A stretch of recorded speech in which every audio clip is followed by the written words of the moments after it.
Now,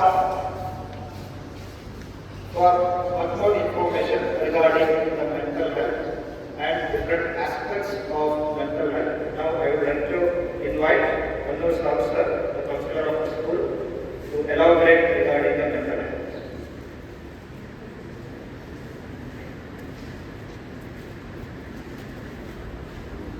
ಗೌರವಾನ್ವಿತ ಪ್ರಾಂಶುಪಾಲರೇ ಹಾಗೂ ನಮ್ಮ ಸಹೋದರಿ ಶಿಕ್ಷಕರೇ ಹಾಗೂ ನನ್ನ ಪ್ರೀತಿಯ ಮುದ್ದು ಮಕ್ಕಳೇ ಎಲ್ಲರಿಗೂ ಕೂಡ ಬೆಳಗಿನ ಶುಭೋದಯಗಳು. ಇವತ್ತು ನಾನು ನಿಮ್ಮ ಜೊತೆ ವಿಶ್ವ ಮಾನಸಿಕ ಆರೋಗ್ಯ ದಿನಾಚರಣೆಯನ್ನು ನಾವು ಅಕ್ಟೋಬರ್ 10 ಪ್ರತಿ ವರ್ಷ ಆಚರಣೆ ಮಾಡ್ತಿದ್ವಿ. ಅದರ ಪೂರ್ವಭಾವವಾಗಿ ಅಕ್ಟೋಬರ್ 4 ಅಕ್ಟೋಬರ್ 10 ವಿಶ್ವ ಮಾನಸಿಕ ಆರೋಗ್ಯದ ವಾರವಾಗಿ ನಾವು ಆಚರಣೆಯನ್ನು ಮಾಡ್ತಾ ಇದ್ದೀವಿ. ಈ ಹಿನ್ನೆಲೆಯಲ್ಲಿ ನಾನು ನಮ್ಮ ಜೊತೆ 5 ವಿಚಾರ. ಮೊದಲನೇ ವಿಚಾರ ಏನಂತಂದ್ರೆ ವಿಶ್ವ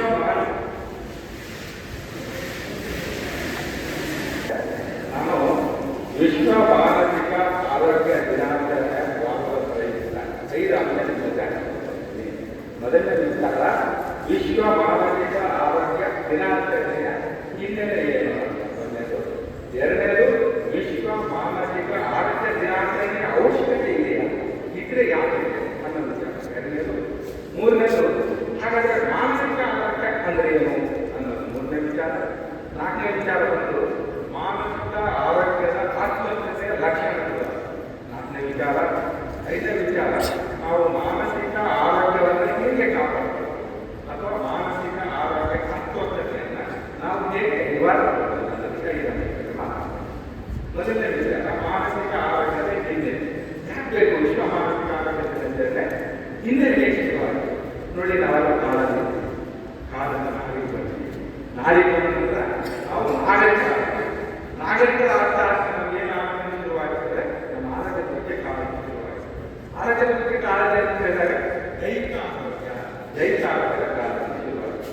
ಹಾಗೆ ಬರ್ತಾ ಬರ್ತಾ ಮಾನಸಿಕ ಆರೋಗ್ಯದ ಕಾಳಜಿ ಕೂಡ ಶುರುವಾಯಿತು. ಈ ಪ್ರಕ್ರಿಯೆಯ ಮೊದಲನೇದಾಗಿ ಪ್ರಾರಂಭ ಆಗಿತ್ತು 1992ರಲ್ಲಿ world federation of mental health day. ಅವತ್ತಿನ ದಿನ ಮಾನಸಿಕ ಆರೋಗ್ಯದ ಕುರಿತು ಆರೋಗ್ಯದ ಬಗ್ಗೆ ಪ್ರಚಾರ ಚಟುವಟಿಕೆಗಳನ್ನು ಪ್ರಾರಂಭ ಮಾಡಿದರು. ಸೊ ಅಲ್ಲಿ ಒಂದು ನಿರ್ದಿಷ್ಟ ಕಾರ್ಯಕ್ರಮಕ್ಕೆ ಇರಲಿಲ್ಲ. ಆದರೆ 1994ರಲ್ಲಿ ಒಂದು ನಿರ್ದಿಷ್ಟವಾಗಿ ಒಂದು ಥೀಮನ್ನು ಇಟ್ಟುಕೊಂಡು, ಅಂದರೆ ಮಾನಸಿಕ ಆರೋಗ್ಯ ದಿನಾಚರಣೆ ಒಂದು ವಿಷಯ ಅಂತ ಇಟ್ಟುಕೊಂಡು ಸೆಲೆಬ್ರೇಷನ್ ಮಾಡಲಿಕ್ಕೆ ಶುರು ಮಾಡಿದ್ರು. ಸೊ 94ರಿಂದ ಇಲ್ಲಿವರೆಗೂ ಬೇರೆ ಬೇರೆ ಇಟ್ಕೊಂಡು ಬಂದಿದ್ದಾರೆ. ಉದಾಹರಣೆಗೆ ಹದಿಹರೆಯದವರ ಆರೋಗ್ಯ, ಮಕ್ಕಳ ಆರೋಗ್ಯ, ಆಮೇಲೆ ಮಹಿಳೆಯರ ಆರೋಗ್ಯ, ಈ ಥರ ಇಟ್ಕೊಂಡು ಪ್ರತಿ ವರ್ಷ ಸೆಲೆಬ್ರೇಷನ್ ಮಾಡ್ಕೊಂಡು ಬಂದಿದ್ದಾರೆ.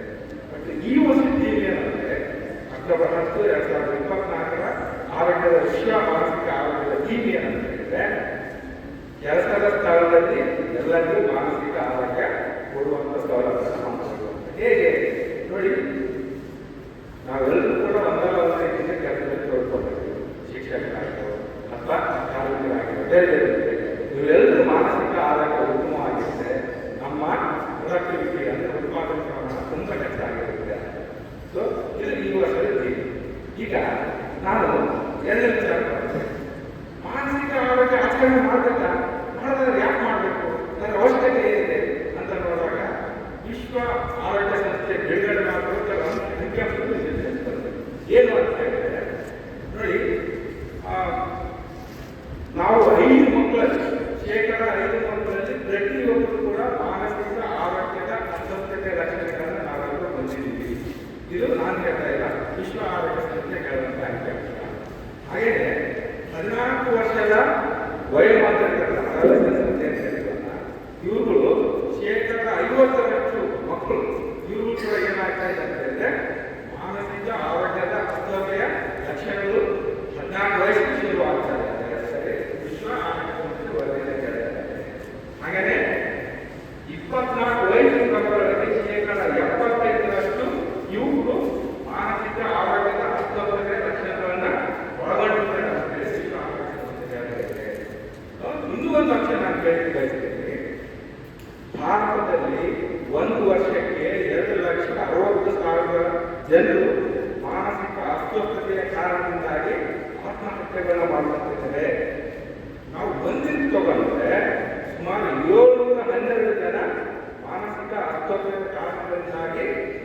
ಆತ್ಮಹತ್ಯೆಗೆ ಒಳಗಾಗ್ತಾರೆ. 1 ಗಂಟೆಗೆ ತಗೊಂಡ್ರೆ ಸುಮಾರು 30 ಜನರು ಆತ್ಮಹತ್ಯೆಗೆ ಒಳಗಾಗಿದ್ದಾರೆ.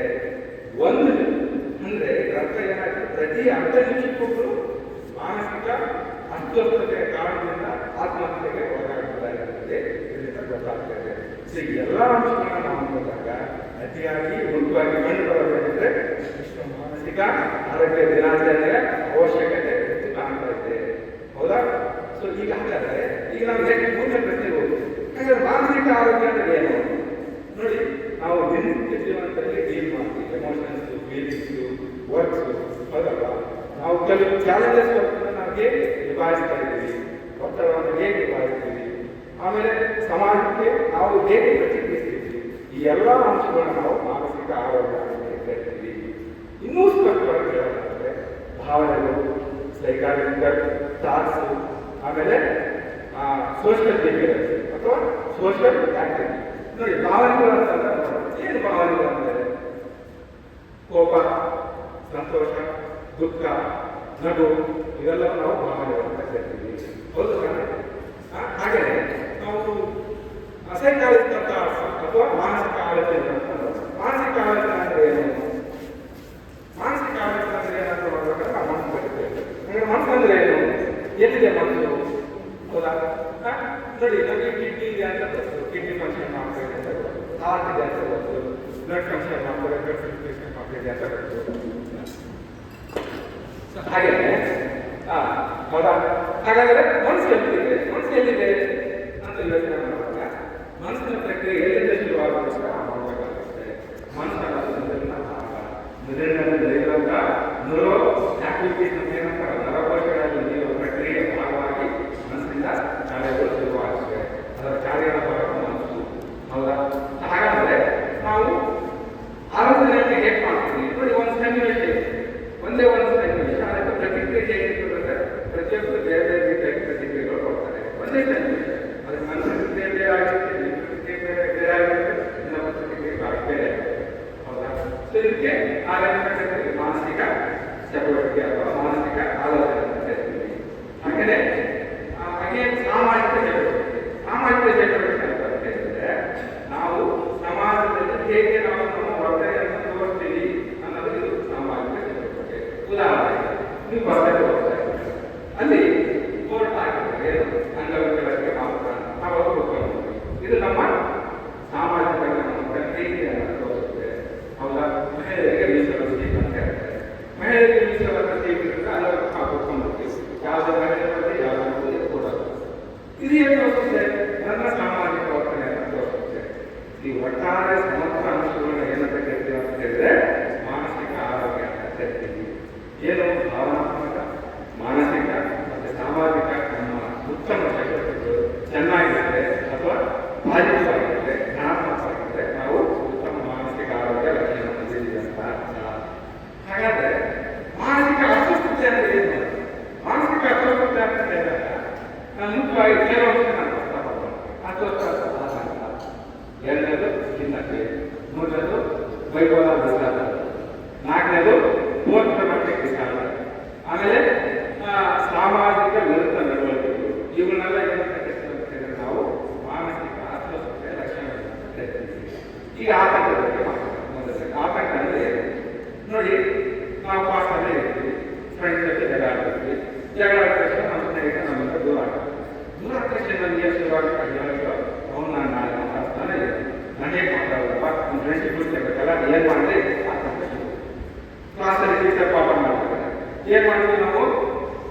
ಇವತ್ತು ಪಾಠ ಮಾಡಿದ್ರೆ ನಮ್ಮೇ ಪ್ರಶ್ನೆ ಕೇಳ್ತಾರೆ, ನಾನು ಅದಕ್ಕೆ ಬರ್ಸಿಕೊಂಡ ಹಿಂದೆ ಸರಿಲ್ಲ, ನನಗೆ ಅರ್ಥ ಆಗಿಲ್ಲ, ಆತಂಕ. ಇವುಗಳನ್ನ ನಾವೇನಂತ ಕರಿತೀವಿ ಅಂತಂದ್ರೆ ಆತಂಕ.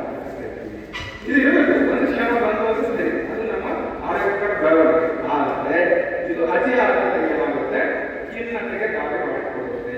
ಆತಂಕ ಅಂದ್ರೆ ಆಂಗ್ಸೈಟಿ, ಖಿನ್ನತೆ ಅಂತ ಹೇಳಿ ಡಿಪ್ರೆಷನ್. ಡಿಪ್ರೆಷನ್ ಯಾವಾಗ ಆಗುತ್ತೆ ಅಂತ ಹೇಳಿದ್ರೆ ನಾವು ಇದು ಸಾಮಾನ್ಯವಾಗಿ ಯಾವಾಗಲೂ ಎಲ್ಲರಿಗೂ ಒಂದರ ಒಂದು ಆಗುತ್ತೆ. ಆದರೆ ಇದು ಅತಿ ಆಗುತ್ತೆ. ಡಿಪ್ರೆಷನ್